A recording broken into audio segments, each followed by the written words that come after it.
Hello, everyone. It's Adam Kaplan and Andrew DeCecco inside the Birds. Thursday, Andrew DeCecco. Good to see you, my friend. We just did the Pro Football Report for our friends at WBCB. Good to see you, man. Good to see you too. Look, I'm gonna try and pinch hit for Jeff here. It's big Yes, shoes to that's fill. right. Right, Mosher. Jeff will be back. We'll do the pregame show with myself, Jeff, and Greg Cosell. We'll do that over the weekend. But first of all, Andrew, it's Cowboys week. Yes, it's the rematch. Uh, on Sunday at 4 p.m. Eastern, 4:25 p.m. Eastern. Eagles wearing the Kelly Greens on the road, which is so cool and bizarre in of itself. Nick Sirianni, by the way, Andrew, 5-4 versus Dallas. He's won the last three meetings. So, Andrew, let's get to it, man. It's Dallas week. We'll get to the injury report in a second. Just as an overview, because Dallas won their game against the Raiders on the road. They're 4-5-1. What are your thoughts about the Cowboys coming to this game? Where they're at? Now they look pretty good. They put up 33 points against the Raiders. You look at the opponent, and you have to also take that into account. But they have about five different players now, almost half the defense. You have Savone Ravel, who's coming back. You have DeMarvion Overshone, who's a nice pass rusher. Malik Hooker, and then of course the two trade acquisitions in Quinnen Williams and Logan Wilson that weren't all of those players weren't available when the last time the Eagles played the Cowboys. So it's still a porous defense. They're still trying to find their way, but they do have some different pieces there that I think present a little bit different of a challenge this time around. I agree with you. All right, let's get to the injury report. All right, so on it, Andrew. Cam Jurgens, but not for the knee. The knee is off of it. Now we know what the injury is, a concussion. See, the key is he's going to have to get cleared before they travel on Saturday after their walkthrough. I mean, he's going to have to get cleared by then. So you got that. So now we know. But at least the knee, Andrew, is off the injury report. Lane Johnson, obviously, with a sprained foot's not going to play. Fred Johnson will fill in. Let's get to the depth of the offensive line because it's really interesting. We'll get to the transaction with Miles in a couple minutes, but okay. So what would happen now if Jurgens is out? We know it's Toth. Well, would it be Dickerson who would back up Toth or Kendall? Because Kendall really is barely even been active. What are your thoughts on who the backup center would be? Yeah, well, I guess in game it would be Drew Kendall because Jeff Stoutland historically doesn't like to alter multiple positions. So Kendall will be And active then. but Okay. depending on the flow of the game, Yeah. I could see them maybe sliding Landon over. Is a very good center. He can. There's not much he can't do from the interior position. But I Yep. think the simple answer would be Drew Kendall. All right. Now, right tackle Fred Johnson. We know that he's filling in for Lane Johnson. So the backup would be Matt Pryor. Here's the question. Assuming Kendall is active on Sunday, did we see him get? I thought we saw some left guard snaps. Am I correct in training camp? Do you I remember? think he was mostly on the right side, Was it the right? Oh, it was okay. primarily. Yeah. Well, who's the backup left guard in the game on Sunday if Toth is starting at center? Because I Um, Pryor got a little. I saw it, but man, they stopped doing it. I don't know where they go. yeah, they seem to like him on the right side. But in this situation, you may have to go prior just so you're not toggling multiple positions. Yeah, Then you're asking someone else to play left guard, and maybe sure. like let's say for example Brett Toth to play left guard. Then you're asking someone else to come in cold and play center, or even sliding Landon over. Yep. It's kind of a mess. There's no real easy answer here. Yeah, and if you look at the practice squad, there's no one who's ready to play. Jake Majors is a young journeyman who's really not been he's never really played. Holland Pierce, who's a They total also have Willie project, Lampkin. Willie Lampkin, by the way, his who's on IR still. 20 Yes. 21 day practice window, I think, expires November 27th for those Okay, so asking. they have more time. It would be because he's never played an NFL game. It would be fascinating if somehow they activated him and he becomes like this good quality backup guard. But he could also he's being cross trained anyway. But that it's really interesting. But they really want to get this to the offseason where he could really show what he can do.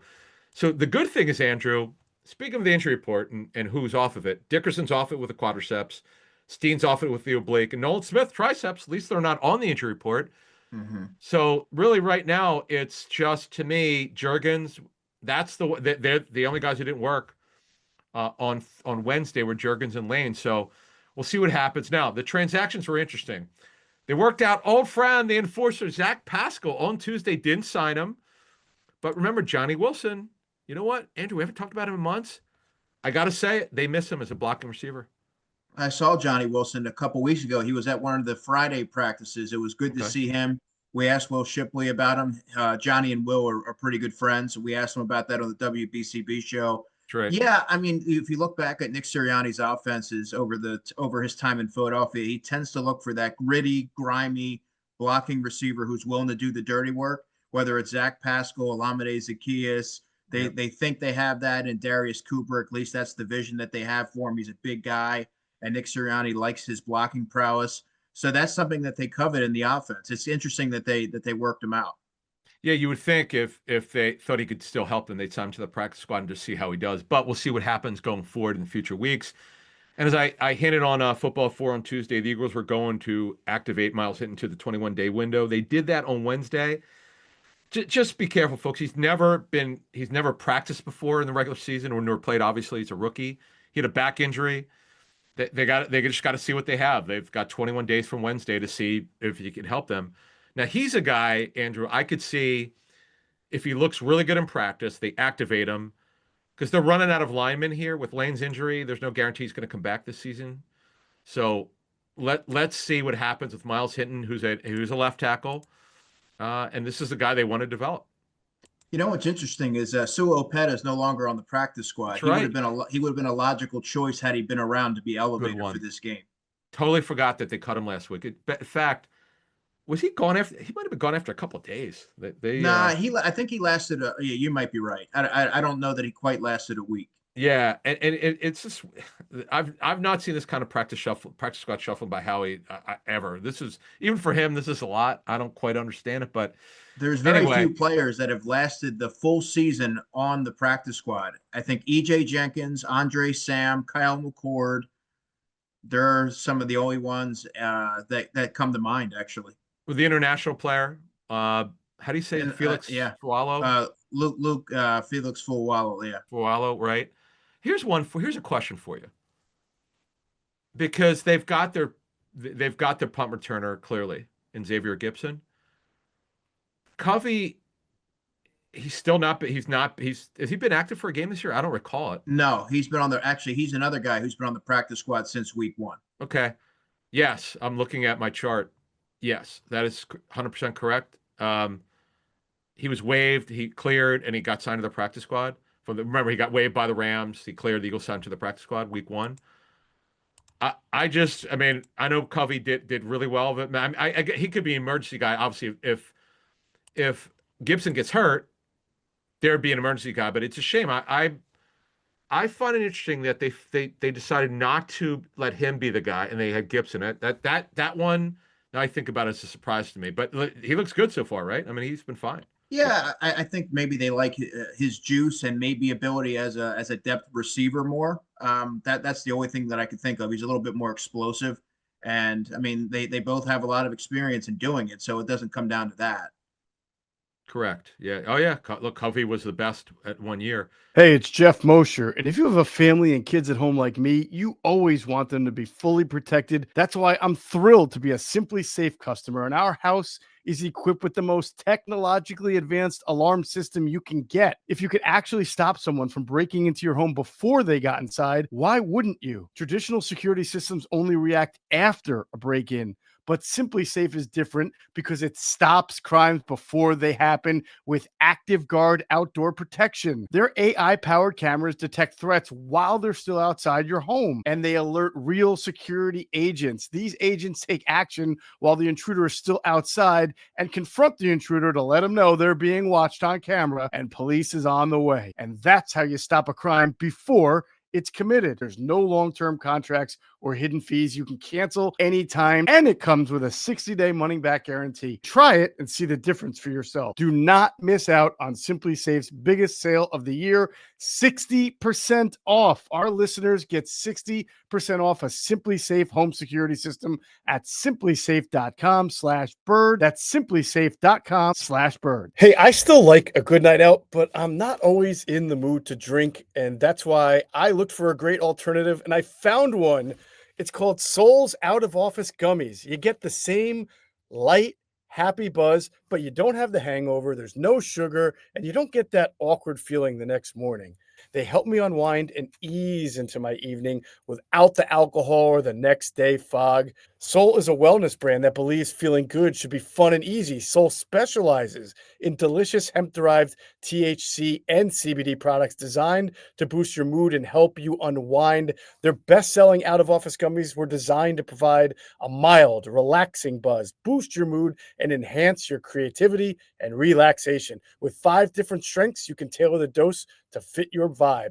From a gentle 1.5 milligram microdose to their newest 15 milligram gummy for a more elevated experience. They've also got a variety of products specifically designed to help you get a better night's rest, including Soul's top selling sleep gummy, a fan favorite for deep restorative sleep. So bring on the good vibes and treat yourself to Soul today. Right now, Soul is offering our audience 30% off your entire order. So go to getsoul.com and use the code BIRDS, BIRDS. That's getsoul.com, promo code BIRDS for 30% off. Other thing, I'm just looking at any other injury potential issues here. Nothing. Jalen Phillips was limited with the That's shoulder. the ad. Yeah, okay, actually, I'm looking at my chart. Yeah, that's the ad. It's a shoulder, Andrew. This is new for him. I'm looking at his entire season. He was not listed with a shoulder injury at all with the Dolphins. He did work some on Wednesday. We'll see what Thursday and Friday look. But yeah, he's obviously been incredible so far. Mm-hmm. But the big thing for me is Dickerson off the injury report. I know he's had a number of injuries. Steen had the oblique, and Nolan Smith is that's good. And by the way, we'll see going forward if they play him more snaps. He hasn't been back for very long. I'll be interested to see. I know because Fangio is not he doesn't play a lot of guys. BG's their fourth. He did get a handful of snaps. That's one thing I'm interested to see going forward, Andrew. Does Vic, because he's not Jim Schwartz with shuffling. Like if Schwartz would play like 5 guys. He doesn't do that. I'll be interested to see if Nolan actually gets more snaps this week. Yeah, Vic actually said that I think it was his year with the San Francisco 49ers where they went the whole season with 3 edge rushers. Obviously, that's not the norm. Not ideal. It just kind of underscores what you were just saying, that he doesn't typically deploy a hefty rotation there. So now they're at 4, and Josh Uche for the second week in a row hasn't played any defensive snaps. All right, let's get to the Cowboys injury report. So the only injury report of note that they have, and he was added, Dak Prescott, he has a hip injury. He did participate in the walkthrough Wednesday. There's been no worry as of now that he's not going to play, but he's something to watch as we go forward. Now, you mentioned DeMarvion Overshown returned last week. Started, by the way, versus the Raiders. He's had the worst luck, 3 major knee injuries. He's such a good football player. Good for him that he's healthy. Ravel, as you mentioned, he played 19 snaps versus the Raiders. Trayvon Diggs, they don't know when he's coming back. He's the guy who, it's the craziest thing. He supposedly had a concussion in his house. I know there are questions about it. I know some of the reporters did locally. But Ravel played. He had 19 snaps. And Malik Hooker, by the way, he returned. He started. He got off IR last week. So, Andrew, this is actually the healthiest that the Cowboys have been all season. That's saying a lot. They've had a ton of injuries.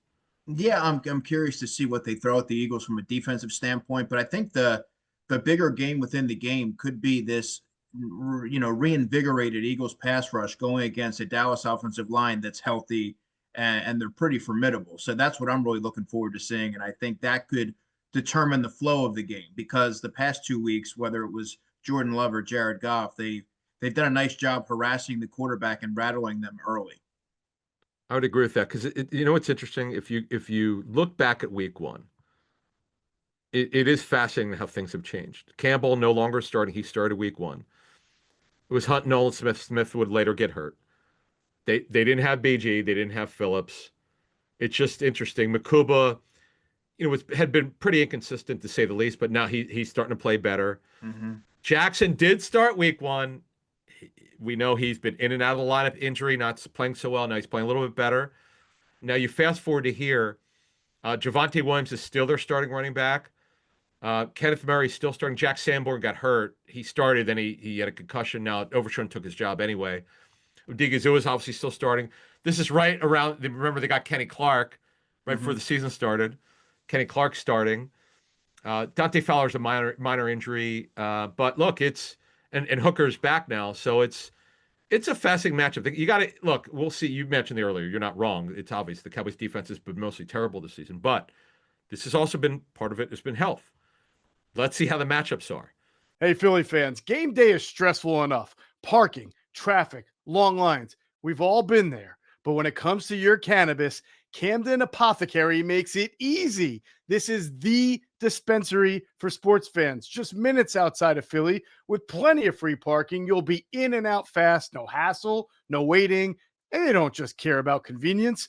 Camden Apothecary is all about the guest experience. Their staff makes sure you feel taken care of every time you walk in. Plus, they carry only the best quality cannabis at the fairest prices. So whether you're stocking up for the tailgate, the watch party, or celebrating a big win, you know you're getting the good stuff without overpaying. They even show love to the community with specials for fans, students, service members, and healthcare pros. Camden Apothecary, top quality cannabis, great prices, and an experience made for Philly fans 21 and up.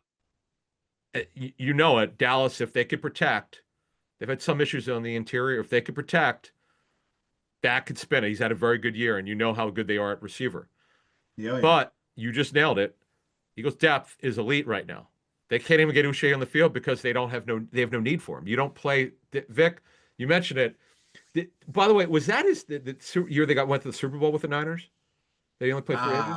That may have been. Yeah. It may have been. He mentioned this earlier in the season during one of his pressers, and I probably Aldon Smith had to be one of them, right? Yeah, Aldon Smith had to be one of them. But yeah, that's I don't know how you do that, and the guys don't get worn out.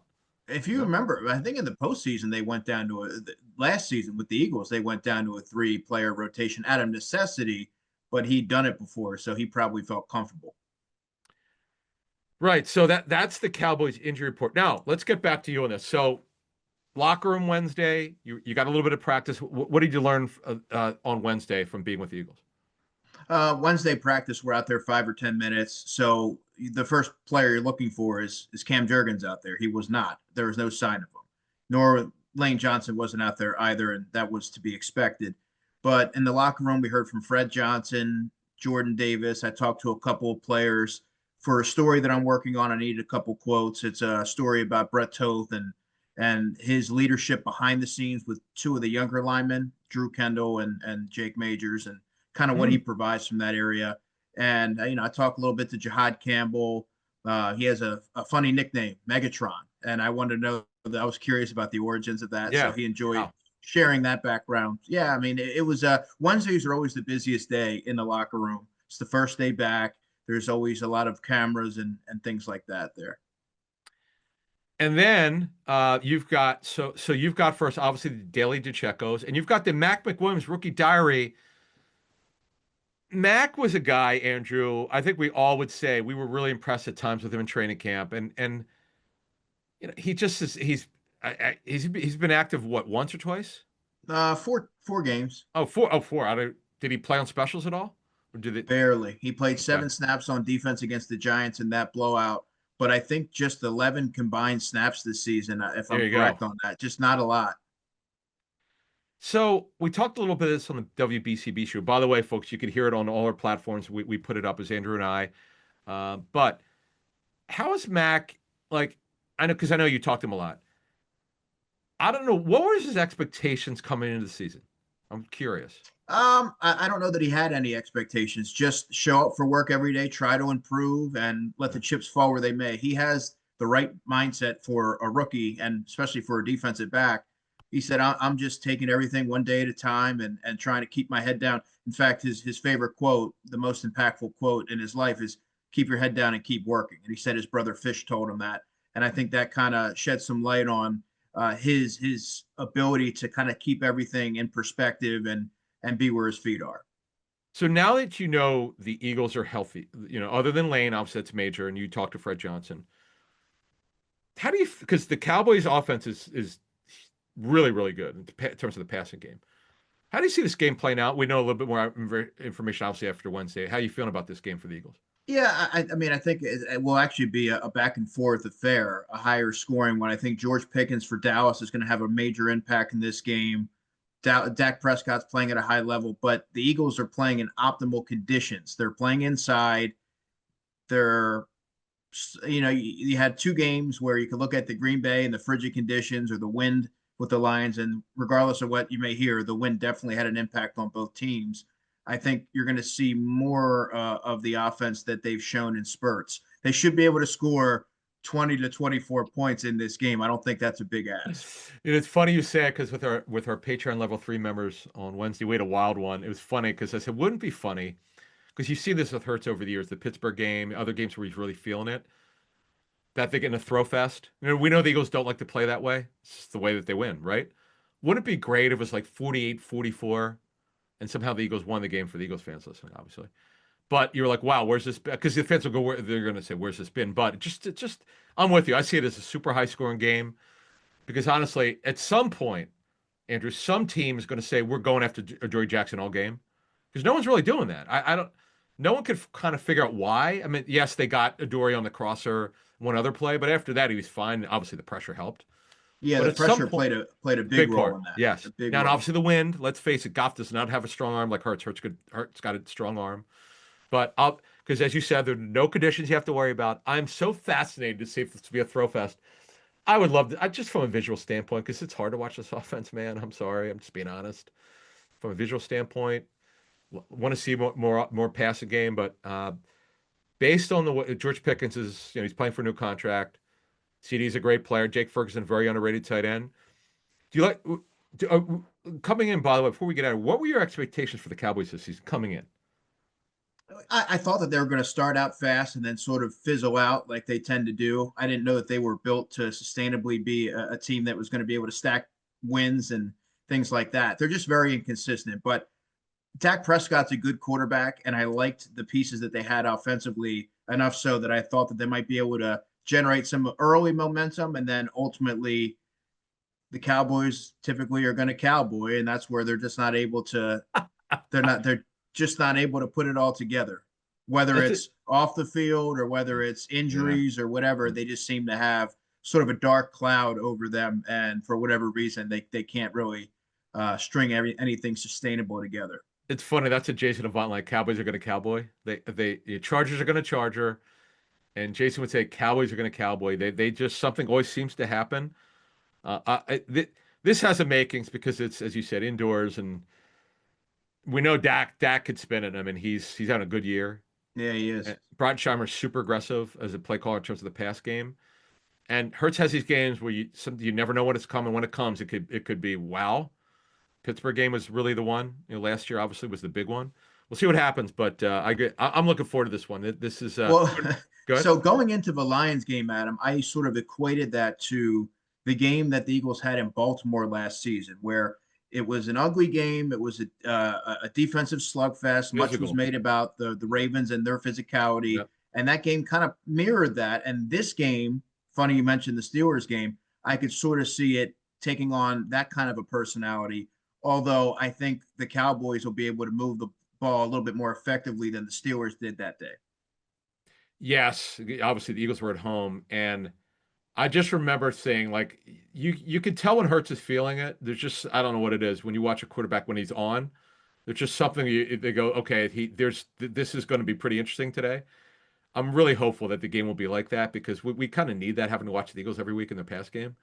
Fans owe it, all the Hurts fans and everyone else who watches this team like us, and just nationally, because everyone's asking about all these stories that are coming out, and I know you're doing it. People are asking you for interviews, they're asking me like crazy for interviews. I'm like, okay, hey, listen. Anyway, it is what it is, and Eagles need to break. They need to be on the road and get in a pass fest. We'll see what happens. But good stuff from you, my friend. Moshe will be back for the next show. For Andrew DeCecco, I'm Adam Kaplan. Thanks for listening to Inside the Birds.